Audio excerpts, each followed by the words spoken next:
and welcome to our healthy living segment with Denise Stegall. Hello, Denise. Hey, Jean, how you doing today? I am good. Good. How are you? Pretty good. Life is good. Denise is our longevity specialist, and this month we're talking about the importance of self-care and reaching your personal goals. So, Denise, tell us about that. Why does it make a difference? So it is so important that we look at self-care from a different perspective, because self-care can truly be the change that we need to help us reach our personal goals. And of course, we've got personal goals, we've got professional goals, but today I'd like to really focus more on those personal goals. And if you think of it like a building, like when you're building a skyscraper or even just building a house, you need to have a strong foundation. When we built our house, when they put the footings in, the house looked huge because the footings needed to be a certain way to be able to hold the house, for it to be able to stand tall and not fall over. And so essentially achieving your personal goals kind of requires that same type of foundation. And I think of that foundation as self-care. Hmm. So that being said, what does that actually mean? Um, that foundation is simple. It's things that we talk about all the time: prioritizing your sleep, nourishing your body with whole foods that actually, support your body. And then doing activities that actually recharge our body, mind, and spirit. And these are things that helps us to really perform at our best when we're looking at personal goals, whether it's a weight loss goal or maybe you want to run a half a marathon or a marathon. Like those are the type of personal goals that that I'm really thinking about. And it also helps us when it gets tough, because whatever the personal goal that you're reaching, maybe something that I started recently, or started back on recently, is a program that I started a couple of years ago that I never got to finish. Well, I have a good foundation now, and truly, when I first started, I don't think that I did. Didn't have enough of that foundation. So now I can start that program again, and when things get tough, when it gets difficult, I actually have a greater sense of clarity why I'm doing it, why it's important, and resilience. So now that I can see this in a different light, because I am taking much better care of myself, specifically when it comes to sleep, than when I initially started the. That makes sense because I didn't really think about it, but it does make sense because when I started, after this hip surgery event, and I'm week 7, and what I'm doing now in my mind, it is actually that foundation thought process. But I didn't even consider that because I needed something to build on so that I can do other things when it's time to just, oh, I'd like to go for a hike and not have to go, well, can't go for a hike because I need to recondition. So that is really very true. Yes. And like in your situation, you had something happened that you had to recreate this foundation. But for so many people, there's no event that has, Mhm. that causes them to go, oh, I need to do this. Um, Except at some point, burnout. That's usually when somebody goes, you know what, I need to reestablish, kind of, whether it's reestablishing boundaries or reestablishing what that self-care means to them. That's usually when most people go, you know what, I need to make changes. And it really is self-care, our lack of self-care leads to burnout, personally, professionally, in relationships, and completely can derail any progress you make Mm. in those in the different strides to get where you want to go.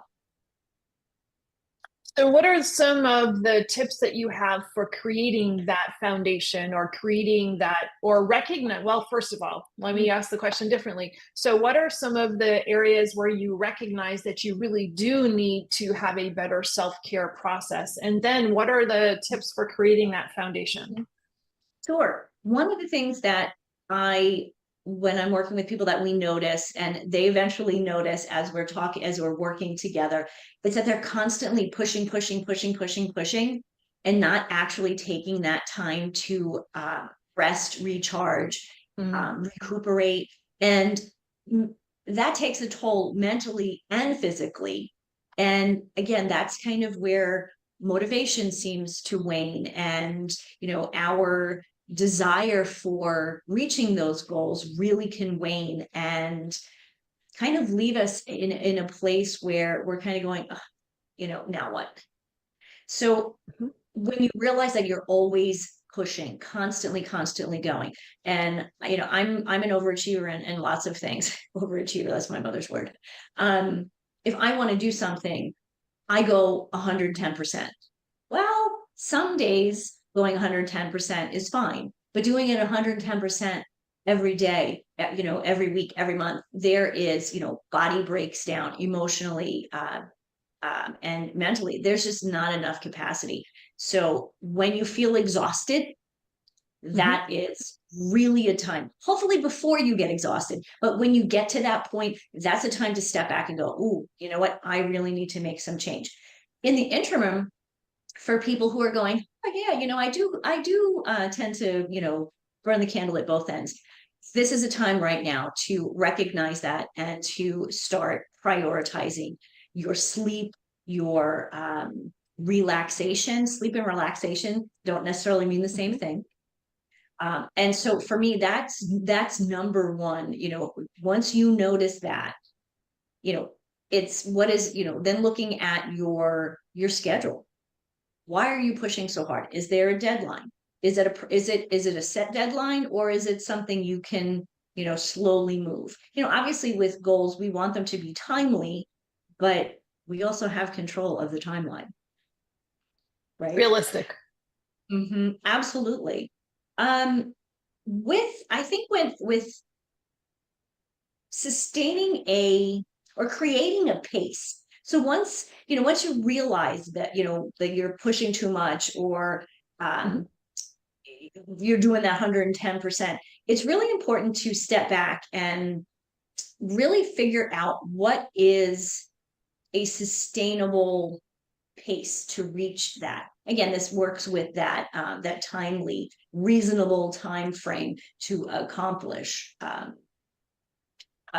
goal.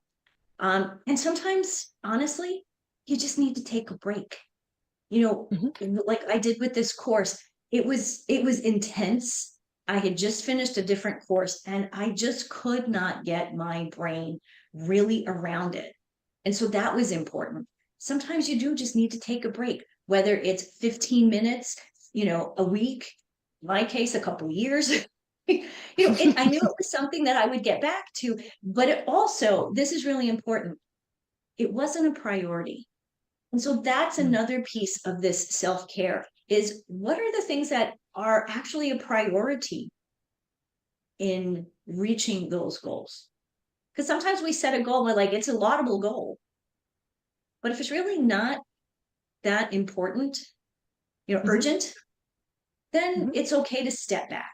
So again, I think the self-care piece that I think is really important is slowing down, getting your rest, and really focusing on what it is that you want to accomplish, why, and then kind of come up with a time frame. I like that. So some of the points that you've mentioned that for me, I don't know that self-care is such an overused word or term, right? And so self-care can be, well, you haven't mentioned one thing I expected you to mention that you always mention is eat real foods. Absolutely. But that is part of the self-care that should be obvious without having to identify or define. But some of the things that you mentioned aren't necessarily things that I would have put into a self-care category, but they're really important. And you had said, just as a to circle it back, or for everybody, you had said sleep and the importance of sleep. And you've talked about that in the past with circadian rhythm as well. So you said sleep and your relaxation. That's never in a self-care topic, how important that is.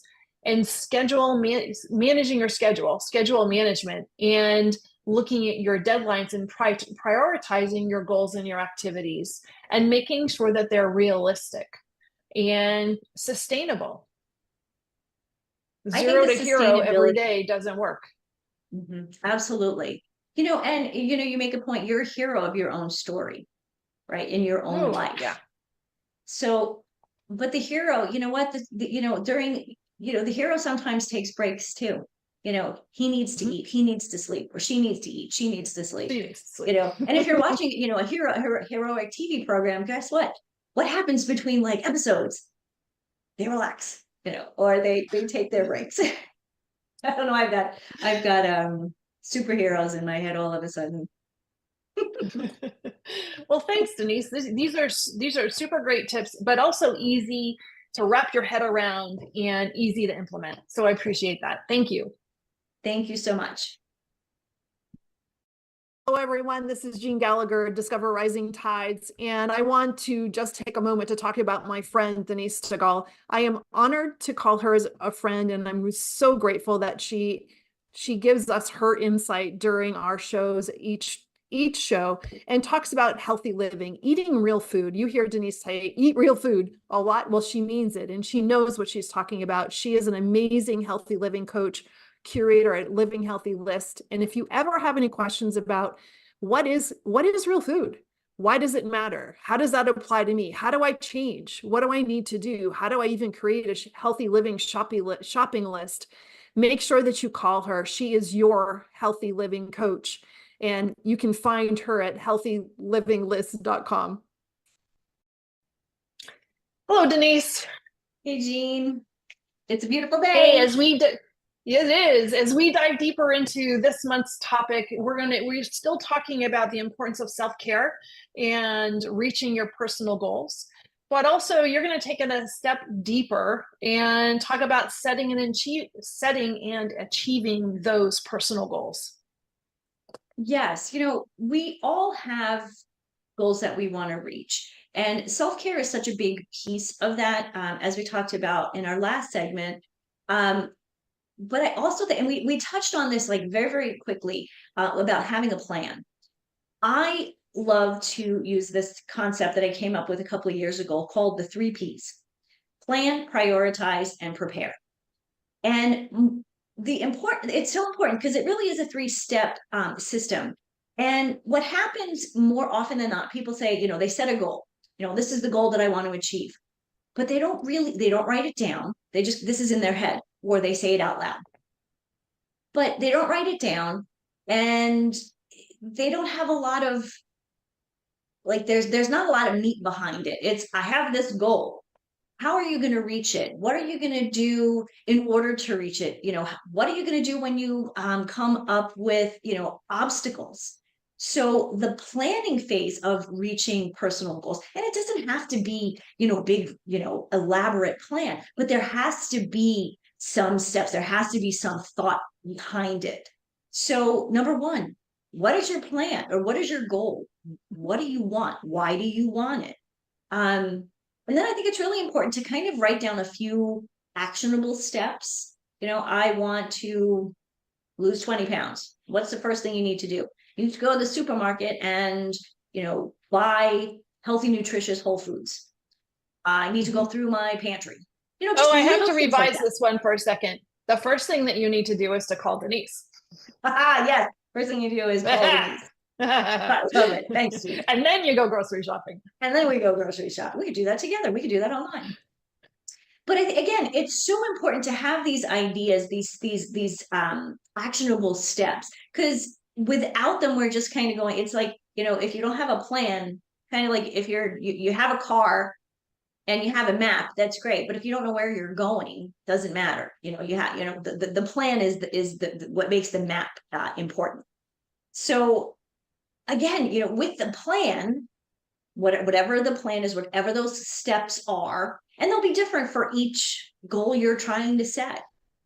Additionally, with this, and this piece is why I think this is really important, is to set this plan, is nothing is perfect in this world, right? You're going to come up against some kind of obstacle. If it's a weight loss goal, there's going to be a wedding or a party or whatever, and you have to, manage that. So what do you do? Do you just show up at the party and go, well, shoot, there's all this stuff that none of it, it's all fried and it really doesn't fit with what I'm trying to do with my goals? If you had a plan, if you thought about it ahead of time, you wouldn't be uncomfortable. You would go into that event thinking, I got this. Maybe I had an apple before, so I've got, I've got fiber and all those yummy things that, in my tummy. And so the fried food's not going to knock my socks off like it might if I was starving. So obstacles, understanding what they may be, and just identifying, okay, so this could be a roadblock, this could be an obstacle. What are we going to do? What's the proactive plan to overcome that, sidestep it, whatever it may be? And that actually increases, one, your adaptability. We have to be adaptable in this world. We don't want to be so rigid, which is why I do not believe in diets, because they're so rigid and restrictive that there's no adaptability there. If you're following a, completely, say, vegan diet, and for whatever reason, if you love it or because somebody told you should, and then you go to a steakhouse, it's kind of hard, yes, you can find stuff at the steakhouse to eat, but you're not going to really enjoy that situation. If it's something that you're just but if you had prepared, if you had set your head in the right spot and you had prepared beforehand and know that wasn't, you're going to that place to meet with people, not to have the dining experience of your life, your head's in the right place. Exactly. And that's where the prioritizing piece comes in. Thank you. Exactly. It's not always about, and I know we talk about food and weight loss and stuff a lot, and longevity. It's what I talk about. It's what I know. But prioritizing in this manner, like if you're going to the steakhouse, exactly. It's about the connection. It's about the people. It's about the experience. Yes, we want to enjoy the foods that we eat, but it doesn't have to be like your, have all be all. Each meal isn't your last meal, right? And if you're going to a restaurant that doesn't quite fit your goal, eat beforehand. You can go to just about any restaurant and get a salad. There's something on the menu you can find. So you're not sitting there the only person not eating, right? So prioritizing is so important because it actually helps us focus on those high impact things. And so again, 9 days out of 10, this is what you're doing. The one day we're going to go to that restaurant, So again, those high and you don't have that. Yeah, you don't have that thought of, well, there's nothing here for me, so I have to. Exactly. Instead, you're saying, well, I'm glad I prepared beforehand because it doesn't matter. Right. Exactly. It doesn't matter in that respect. So when we're prioritizing, we can actually determine which steps are the most important to us. And they really do have to align with our values and our priorities. Obviously, that's something that, when you're coming up with when you have a goal, it has to align with who you are. For me, I know my limitations. A goal for me would not be, swimming, an Ironman. Okay, that would not be it. I could do the run part. I could do the bike part. I'm not getting into ocean with sharks. Sorry, I've seen this not happening. So again, that would not be a goal for me. So it does have to align with who you are and what your priorities If we had more time, I'd love to play around with that one a little bit.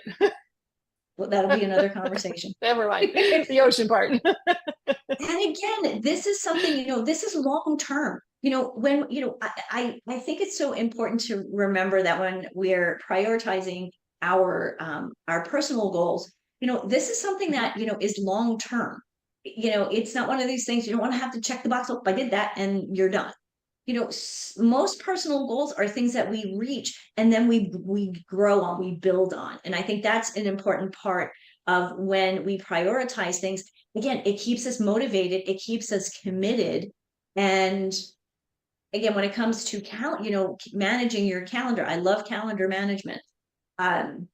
When you're prioritized, your events are prioritized or your tasks are prioritized, you're not stressed out because you plot them on your calendar. I love to plot things on the calendar. And you're not overwhelmed because it's there. The task, and maybe you're doing a task a day, maybe you're doing a task a month, or a week. Once it's on the calendar, you've prioritized it. You've prioritized it in your day. You've prioritized it in your heart and in your mind. So and it's not a surprise. Exactly. And it's not, oh shoot, how am I going to fit that in? And so the last step of this is preparing. And people always say to me, well, shouldn't you be doing that before? No, you have to have the plan. What is the plan? What is it that you want? Then you need to kind of prioritize, okay, this is more important than this. But then the preparation piece, this is really important. And people forget this all the time. Do you have the necessary skills and knowledge to reach that goal? Do you need to take a class? Do you need some additional education? Do you need a trainer? Do you need to work with a coach? What type of skills do you have, and who do you need, or what do you need help on to help build onto that? Because without that, all the planning and prioritizing in the world goes out the window if you're not prepared to do it, whether physically, mentally, or emotionally. The other piece, two other pieces of the preparation, and I think this part is really important, is building that supportive environment. And this is, again, where, we talk about connection quite a bit throughout our conversations. And this is where the connection can really help.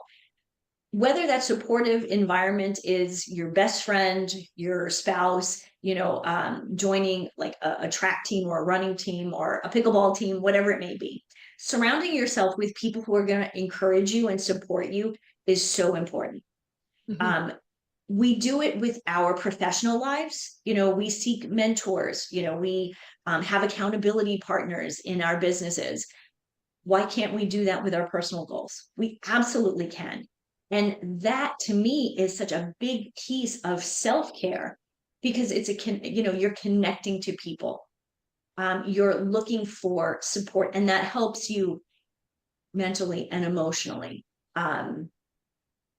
And sometimes when it comes to self-care, that's what we need. We need that support. We need someone to say, be our cheerleader and be like, yes, you can do this. Yeah, that's self-care. Yeah, having that supportive environment.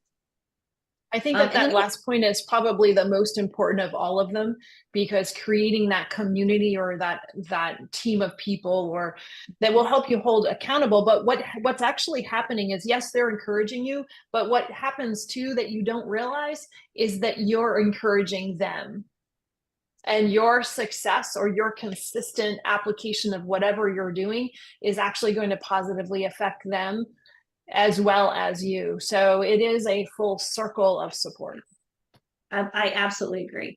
And so important. And in this day and age, we spend so much time alone, whether, we're in our offices, we're doing lots of Zoom calls. That type of connection, that type of support is so important and so useful. Always has been, but I think in this day and age, it is so, so important that we seek that out. And I guess the last thing I would just say when it comes to that preparation is to establish those routines and habits. And again, that's kind of where that calendar management comes in. What is the routine? I get up in the morning, I start my workout at 7:30, most mornings. The mornings that I know I have something before 10 a.m., then I move my workout to a different time of the day. So those are things that, one, self-care, absolutely, because you're getting in your workout or your relaxation time, whatever it may be. And then easily after a while, those, routines become habit and things. And they become a non-negotiable because it is what you need. They do. And the beautiful thing, when you have these routines established, these habits established, there's no decision fatigue anymore. To me, that is number one when it comes to self-care. I don't have to be making decisions every minute of every day because I've already planned, I've already prioritized, and I'm prepared for what I'm doing. Life is good. Thank you, Denise. Plan, prioritize, prepare. For self-care.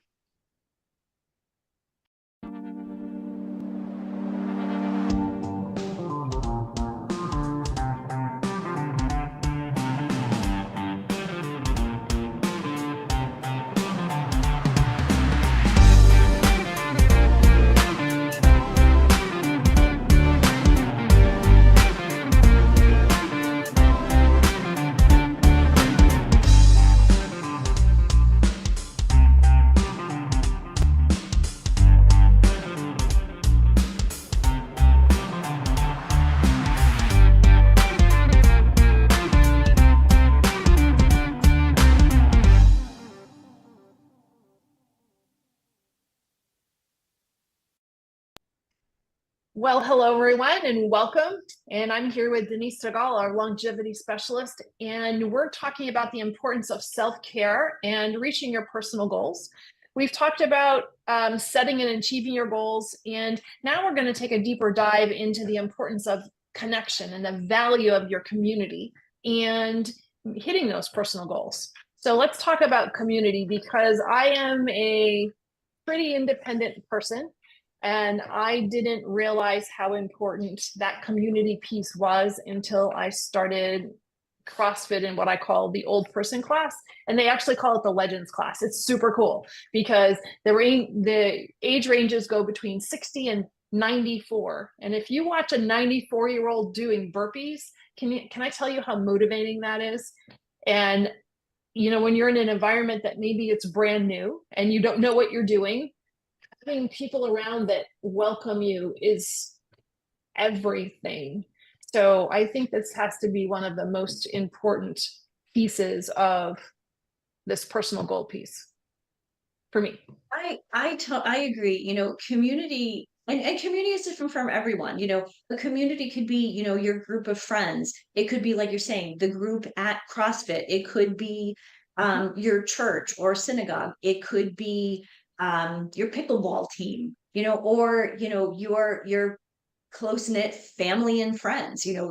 What you consider community may be a little different, but I think it really is important that we have this group of people who you have their support, you have their not just their support, but their love, and their important, like they know how important being in your life is to them, and it's equally as important that they're in your life. So like they know that you're each other's BFF, so to speak, in your community, because without it we lack a sense of belonging and a sense of security. So if you don't have that, like how do you grow personally, if you don't feel like you belong anywhere, or if you feel insecure, there is no sense of personal growth. You can do a lot of reading and a lot of things like that,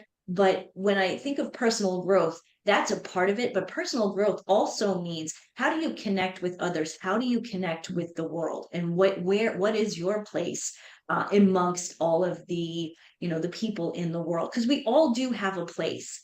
And I think community helps us understand that. And we're so much more separated from each other now than we used to be. Yeah, we really are, and I know we pick on social media a lot, and the challenge that I see with social media is we look and we say, oh, look, we have 495,000 friends, but who do you really know? Who, do you know do you know if they're married or not? Do they have children? Do you know what their kids do? Do you know what they do other than, what it says on, on their Facebook feed? So when it comes to connection, sometimes it can start online, but I think it's so important for us to take it off and actually meet people, because that's really a community. Unless you're talking to somebody all the time on Facebook or and talking like, like we are here, where you can see each other, it's not really a community. Because when you're facing a challenge or a setback, how does your Facebook group, how does that help you? Or the people that, are friends with you on Facebook, are they giving you guidance? Are they giving you the support you need? Mhm. That's what a community does. And by doing so, they boost your confidence, they increase your resilience, and actually give you a greater sense of personal fulfillment that Mhm. helps you to grow personally. So without that fulfillment, it's kind of void. And so what's the point, right? So having a community of people can help you grow and really increase that sense of fulfillment and purpose. Especially when you, for some reason, you don't show up, maybe once or twice, and then they're saying, gee, where were you? We missed you. And when somebody says, oh, we missed you, how does that make you feel? It makes you feel really good inside. It makes you feel like you're valued and you belong there. And Yes, that is really important. absolutely. I mean, we want to feel wanted. Mhm. It's funny, we really are a tribal species. We've gotten so far away from that. But when you look at, how did we start? We started in tribes and, groups of people or troops of people. In this day and age, we call it family. But with all of the globalization, people move. My extended family is in England. I have cousins that if I tripped over them, I wouldn't know who they were. So when it comes to, community, sometimes we need to create that community of people who, yeah, care. And have, yes, you feel great when somebody says, oh, we miss you. But at the same time, there's a little bit of guilt there because you're like, oh, I let somebody down. I don't want to let somebody down because I don't want somebody to let me down. So there's all of a sudden there's this new feeling. I don't want to call it responsibility, but it's part of a connection when you're connecting with people. And it can And help you stay on track for your own personal goals. oh, Because it absolutely, is easy absolutely. if you are all by yourself, and it is easy to not, oh, I'm just going to do part of this, it'll be fine. Yeah. Maybe I'm speaking for myself, I don't know. Oh, it'll be a fine, these damn exercises for this hip, yeah. There are some days I'm like, and then I go to the PT person and I go, well, I don't think I did that one enough. Mhm. I guess it was supposed to be important, but that's just because it's me here in my office or by myself. So having somebody else to hold you accountable or remind you why it's important, maybe Yeah, that's even more than hold you accountable. absolutely. And it's those shared experiences too, because maybe that, that the person, whether it's your physical therapist, maybe they've been through it, right? Mhm. And they know that, they've gone through it. And if you do this, um, you're going to do so much better than if you don't. And they know it by, through experience. It's the experience that these connections really can help, how they can help us grow is, when we hear something from someone, and when you're young, I understand this. When people are young, like they don't want to, they want to figure it all out themselves. But when you get to a certain age and you realize that you can learn from other people's experiences, other people's mistakes, and other people's successes, easier is it to move forward and actually reach your goals because you've heard about the pitfalls. So you learn how to avoid those because the community is saying, okay, we tried this, don't do that. Mhm. Oh, don't eat the, back in the day, oh, don't eat those berries from that bush, those will kill you. Okay, I won't eat those, right? And community is funny. It could, it's usually people with similar interests. It doesn't necessarily mean backgrounds. A lot of communities, we have people from all over, but sometimes it includes people with similar backgrounds, but definitely people that have similar goals, experiences, and values. And common And common interest for that particular thing. hmm A book club. Absolutely. You're all there because you want to read. Right. Exactly. I think an important piece too with community, as people are sharing and they're sharing their experiences, when it's our turn to share, whether it's, I have knowledge to share with you or I need support, you feel validated and seen or heard, because somebody is actually really listening. They're there to help you. They're there to listen. They're there to respond and to help you through. So the one thing a lot of women say when I'm working with them is like, I just don't feel heard, or I don't feel seen. I go to the doctor and they tell me XYZ, but they're not listening to me. And I understand that. But when they're in my community, whether they're working with me directly or, within my group program, they feel heard, because I give them that opportunity. They get the opportunity to speak and to share.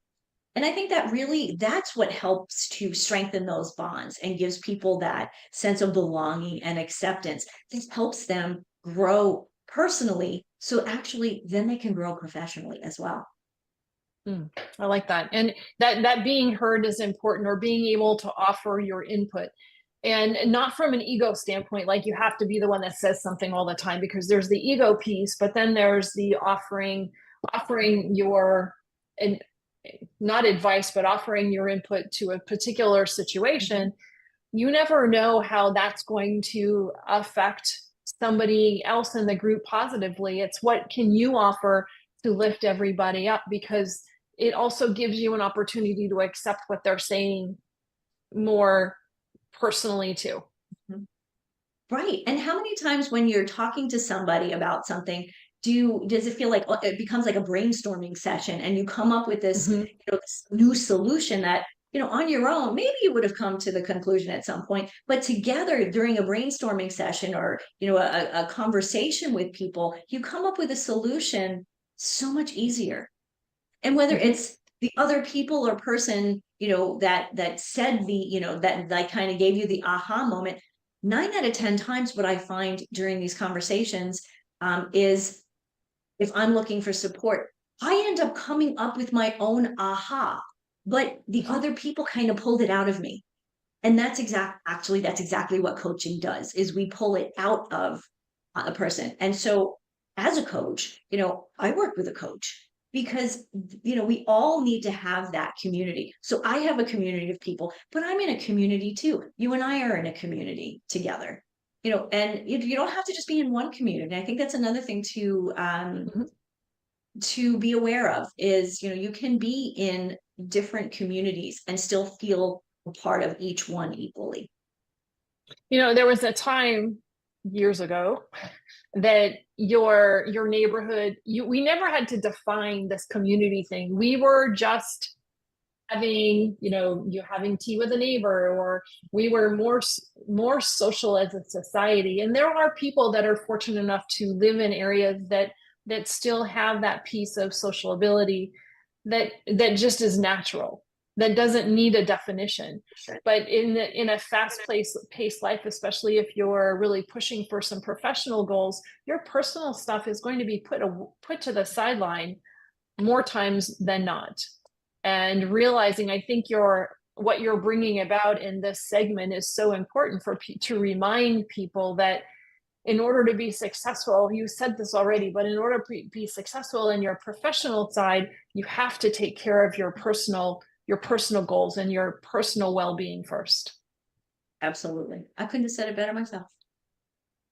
I think you did. Thank you, Denise, as always. Thank you so much for listening today. Today's show is sponsored by Seaside Solutions, my financial services company. As a business owner, it's easy to be pulled in many different directions, and often taking care of yourself plummets to the bottom of the list. For me, I find myself outside to reground. My time outdoors helps me manage my day more effectively and be more present for my clients. Through this, Discover Rising Tides was born. At Seaside Solutions, we truly believe that education is the foundation of financial wellness. Our primary focus is to provide guidance that is designed to help you achieve your long-term financial goals and visions. Working with a plan allows space for doing more things that you love, like being outside to make the inside better. If I can help you create or realign your plan, or if you would like to be added to my weekly newsletter, please let me know. This week's topic was 5 ways to set more achievable goals. Your referral means the big, beautiful world to me. And if I can help, please let me know. And thank you so much for listening, and see you next time. Hey, Denise. Hey, Jean. How are you today? I am fantastic. Thank you for asking. It is a very lovely day. We've got spring has finally sprung out here. I'm staring at these beautiful blooming trees. Fantastic. So, and I've got my that very springy top you look on. very springy. So I'm feeling springy. Fantastic. So Denise is our I always stumble over this, so I don't know why. Denise is our longevity specialist, as I say it more slowly. And we're going to talk about what that really means and the importance of why do we need a longevity specialist, and how does that really apply to our lives, and why is that so important? It's really important because what I have found in my years of coaching and working with mostly women and a few smart men is that when they come to me, there's this short term, this is the goal. This is the goal that I want to reach. And they reach the goal, and then what? That's the problem that I am really filling or fixing, or I guess fixing the problem that I'm addressing as the longevity specialist is, yes, these little pieces, these little goals are great, but we have to know what is our long-term goal. Long-term longevity, means it's a long life. Everyone says, oh, life is short. No, it's not. Life is long, but if you make bad decisions, it is not fun for a long time. And the question always is, yes, we are living longer, but are we living better longer? And I would say for too many people, the answer is no, they're not. They may be living into their 90s, into their hundreds, but for the last 20, 30 years of their life, they've got all sorts of diseases and bone problems, and just the quality of life is gone. And so for me, I want people to live longer, better, longer, but I want people obviously to feel good today. We have to start today in order to get down the road. So it really is about making those lifelong habit changes, and not thinking of it as that, oh, I need to lose 20 pounds. When you hit 20 pounds, then what? No, then we keep growing. We keep, adding to those habits. And that's my biggest challenge with most diet programs is, and I've done this myself, it's a 6-week program. Well, in 6 weeks, yes, you can change some habits, but then what? There has to be something consistent. And, with, the epidemic of obesity and metabolic syndrome and cardiovascular disease, women are actually getting sicker younger. I mean, there are women in their 40s who are being diagnosed with diseases that women back in the day didn't get diagnosed with, I guess, until they were into their later 60s. So this is definitely a problem when it comes to these epidemics that we have. And so my goal, sorry, go ahead. No, well, one of the things that I noticed is, I go through these periods of, and it's probably seasonally related, right? The weather's good, you're really active. The winter comes, you're not so active. It's cold, it's rainy. There's tons of excuses not to do anything outside or wherever your activity happens to be. And then spring comes and you're reconditioning and you're rebuilding again. And I can't tell you how many times I've attempted to rebuild so that I can be ready to go hike or mountain bike or whatever the activity is. And then when I came into this hip issue, and you realize that you are of a certain age that things like this do need to be replaced. So I go, how the hell did that happen, first of all? But that's a whole nother conversation. But it hit me square in the face because I knew this. But what I really wasn't taking internally was what I do today or right now is going to affect how I'm going to be in the next 20 years. And I can't afford to recondition any longer. Now I have to be committed to how I want to be able to move when I'm 20 or 30 years from now. And what does that, and then that comes into what you're talking about as a longevity specialist, because it is a commitment to myself that I have to create a solid foundation of strength in order to be mobile enough to do what I think I want to be able to do then. Absolutely. And it actually, it also includes, if it's, you have to make the decision for yourself, and working with somebody is important, but truly what it starts with is, we say self-care, but this is actually the mindset, self-care mindset, where self-care kind of like flows into that next thing. And it's that mindset. We have been so conditioned through the years, with negative thoughts, negative mindset. You can't do this, or, oh, it's not such a big deal. I'll do it later. And at some point, you do wake up and realize that later is now. It's all Oh, of a yeah. sudden later. Hello. So it I really am has to not start. 40 anymore. What the heck? I just celebrated the 18th anniversary of my 35th birthday. Congratulations. So again, I'm like, still think I'm 35. I'm Right. not. And like you said, things change. I've been really fortunate to, Mark and I are, we love to exercise, we love to be outside. But I agree, sometimes in the wintertime, it can get hard. So Mhm. what did we do? I have a treadmill, I have an elliptical, I have a bike in my house. Now I know that's excessive for most people. One would suffice. And for the reason is, one, it's mental. When you exercise, you get let off endorphins, you get rid of excess energy and stress. And so that, to me, that's one of the more important reasons to continue to stay active through the year, Mhm. crappy weather and all. Um, I remember when I used to work years and years ago, a while ago, I used to work at a restaurant that was in a mall. And I remember getting, at the restaurant, we'd open at whatever, 11 for lunch. I'd be there at 7 in the morning. People walking around the mall. And I'm like, the heck are these people walking around the freaking mall for? Mall walkers. Well, then I remember when I look back, I'm like, oh yeah, that was usually when the weather was crappy. It was rainy or Mhm. snowy and cold. These were the smart people who were actually getting out and going back in and moving. So movement is such a big part of longevity. Mindset is such a big part of longevity.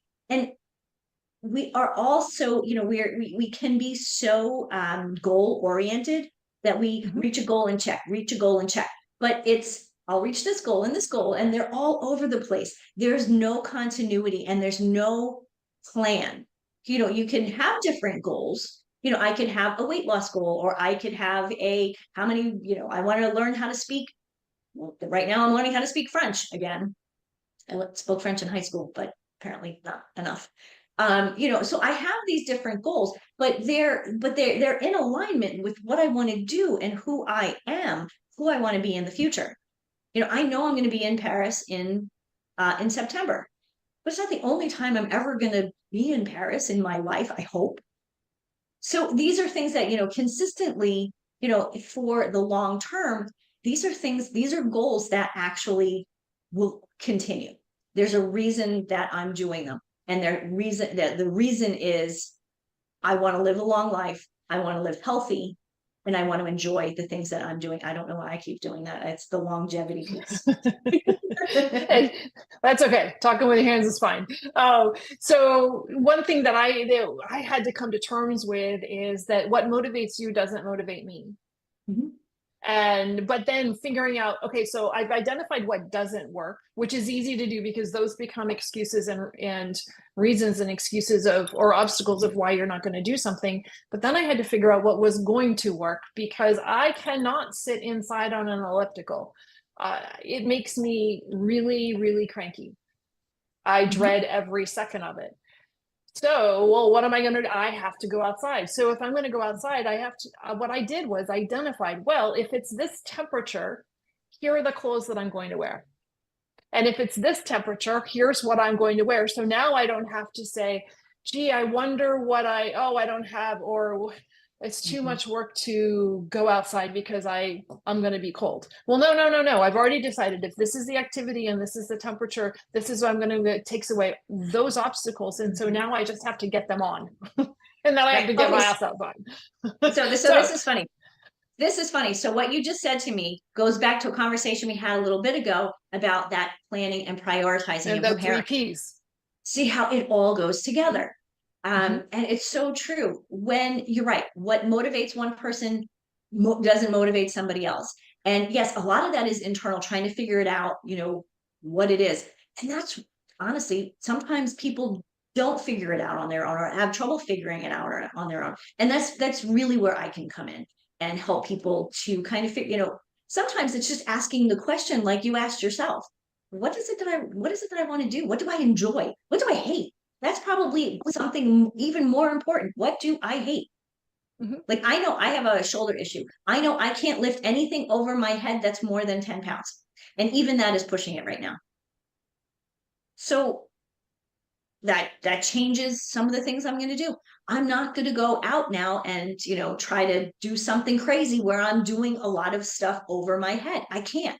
So that changes what I want to do and how I can do things. And yes, and But it it's only changes one as I body go. part. It doesn't mean you can't do anything. Exactly. It's one body part. I can't do regular push-ups right now, but I can do planks on my elbows. Mm-hmm. So there, there's definitely, and we're talking exercise, this applies to, how you're eating, how you're sleeping, how you're connecting with others and community. Again, long term, all of these pieces are so important. So one of the concepts that I follow is lifestyle medicine. Now, they focus a lot, their focus when it comes to food is plant focused or plant based. I I like the phrase plant-based, it's mostly plants and then, you have everything else, because I don't believe in taking food groups out of your diet unless it's necessary. But Mm-hmm. the other pieces are so important. And I've mentioned them. It's the sleep, it's the movement, it's connecting, it's finding a sense of purpose. What do you like to do? We ask each other all the time when we go to networking events. So what do you do? Maybe a better question is tell me about you. Who are you? What do you enjoy? Because that changes the question, but it changes our mindset. Well, who are we? Who am Mm-hmm. I? What's important to me? What's important to me today? And what's important to me down the road? So, what changes do I need to make or enhancements do I need to make? Maybe that's a better phrase. We don't need to completely change our whole, we don't need to change who we are to in our core. We're always going to be this person. But habits we can certainly change. Mm-hmm. Habits can come and go, right? So it's again, who are you? What's important to you? What's the long-term goal? Like, how do we want to be? How do we want to feel? And this is a medical thing. How do you feel, function, and survive? And I think that's important because the only one, that's really measurable is whether you're surviving or not. You're either dead or alive, right? But how you feel, it's how you feel. Nobody can tell you how you feel. How is your body functioning? Do you have range of motion? Can you get up and down from the floor? If you have grandkids, can you crawl around the floor with them? A lot of people, even in their 40s, cannot. Mm-hmm. If they can't do that in their 40s, what are they going to be like? What are they going to be able to do in their 60s? Right. And I'll add this last piece only because this just reminded me of a conversation that I had with my niece when she was 13. She doesn't remember her one grandfather ever walking because when she was very, very young, maybe she was 2, he used one of those scooters and he was in his 60s, but he was an obese man. He had diabetes, he had cardiovascular disease, and he kind of just gave up because it was too hard at that point. His joints hurt. He didn't have the energy. And so when a 13-year-old girl says, I'm going to not live like that. Mm. She's already thinking longevity because the grandfather was not. And so I hope to, to talk to people of, of my generation, younger generation, because we need people to start thinking about, their long-term, life down the road. I mean, it's kind of like your finances. When you think about it, if you start saving when you're 20, you got a lot more money than if you start saving when you're 50. So I can't think of myself now that I've just said that. I think of myself, as a longevity specialist, in the same way as, saving money and for the future. You start saving young, you have a lot more money. You start taking care of yourself and having a plan for your lifestyle, you have longevity for your health and wellness in the future. Thank you, Denise. Really Thanks, appreciate Tina. it. And I think it is an important conversation for people to hear over and over again, because that reminder of what we want and what we need and what we expect and what are we willing to do for it. Bingo. Yes.